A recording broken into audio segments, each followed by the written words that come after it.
Media நண்பர்கள் எல்லாருக்கும் என்னோட வணக்கத்தை தெரிவிச்சுக்கிறேன். சீமான் பண்ற எந்த அயோக்கியத்தனத்தை நாங்க வழக்கா கொடுத்தாலும் உடனே அதுக்கு ஒரு இன்ஃப்ளூயன்ஸை யூஸ் பண்ணி உடனே அதை மூடிட வேண்டியது.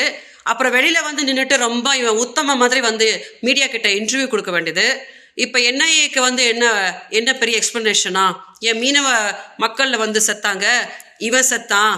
நான் தான் சொல்லிட்டேனே, அங்கே ஈழத்தில் அவன் தங்கச்சிங்க கற்பழிக்கப்பட்டு இருக்கும் போது ஏன் தலைவரே இறந்த போதே நீ ஆட்டம் தானடா போட்டுட்டு இருந்த அப்படின்னு நான் தான் ஹையஸ்டா தமிழ்நாடு மக்களுக்கு சீமானோட யோகியதையை காமிச்சிட்டேனே. இன்னைக்கு என்னோட கேஸ் எங்க நின்றுட்டு இருக்கு தெரியுமா? அதாவது அந்த எஃப்ஐஆரை ஸ்குவாஷ் பண்ண சொல்லி சீமான் ஒரு வழக்கு போட்டார்ல ஹைகோர்ட்ல. ஸோ செப்டம்பர்ல போய் அட்டன் பண்ணிட்டு வந்ததுக்கு அப்புறம் இப்போ அதை அப்படியே அமுக்கி மூடி வச்சாச்சான். காவல்துறை கிட்ட கேட்டேன், சார் என்னோட ஃபோனை எப்போ சார் என்கிட்ட கொடுப்பீங்க அப்படின்னா, அந்த வழக்கை எடுத்தாதான் நாங்கள் இது ஃபோனை உங்கள்கிட்ட கொடுக்க முடியும் மேம் அப்படின்னு சொல்றாங்க. சீமானோட வட்டாரத்தில் கேட்டால் அந்த கேஸை எடுக்கவே மாட்டாங்க விஜயலட்சுமி, அதான் நீங்கள் கவலையப்படாதீங்க அப்படின்றாங்க. என்னங்கடா நடந்துன்னு இருக்கு தமிழ்நாட்டில்? கேஸை கொடுத்து 14 வருஷமா நான் ஏமாந்துட்டு இருக்கிறேன். நான் கேஸை கொடுத்தா வெளியில அவனை ஜாலியாக சுத்த விட்டுக்கிட்டு நான் ஒருத்தருட்டையும் உட்காந்து என் ஃபோனை கொடுங்கன்னு பிச்சை எடுக்கணுமா?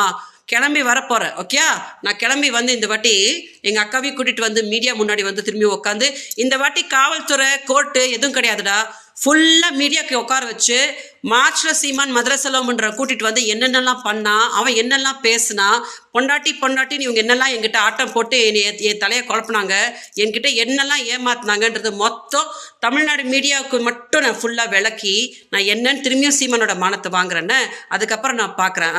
நான் அன்றைக்கி தான் சொன்னேன், உன்னைய மாநில அரசு நல்லா காப்பாற்றிட்டு இருக்கு, காவல்துறை உனக்கு தடை கொடுத்துட்டு இருக்கிறாங்க, அதான் உனக்கு தமிழச்சி தங்கப்பாண்டியன் தான் உனக்கு வீடியோ எடுத்து கொடுத்தாலாமே. ஸோ இந்த மாதிரி அவங்கெல்லாம் உன்னை காப்பாற்றிட்டு இருப்பாங்க.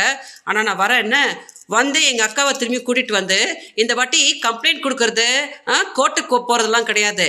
சீமான் கம்ப்ளீட் டீட்டெயில்ஸ் என்னென்ன பண்ணா மார்ச்ல அப்படின்னு சொல்லி திரும்பி தமிழ்நாடு மீடியாவுக்கு காட்டி எனக்கு நீங்கள் ஒரு நியாயம், மீடியா சொல்லுங்க எனக்கு ஒரு நியாயம் அப்படின்னு சொல்லிட்டு மீண்டும் ஒரு மானத்தை நான் எடுக்கிறேன். என்ன சீமானது, அதுக்கப்புறம் தான் நீங்கள் அடங்குவீங்கன்னு கம்ப்ளைண்ட் கொடுத்த நான் பெங்களூரில் உட்காந்து பிச்சை எடுத்துட்டு இருக்கணுமாடா, என் ஃபோனை கொடுங்கன்னு சொல்லிட்டு அவங்க பெரிய ஃபிலிம் காட்டிட்டு உட்காந்துட்டு இருப்பானா?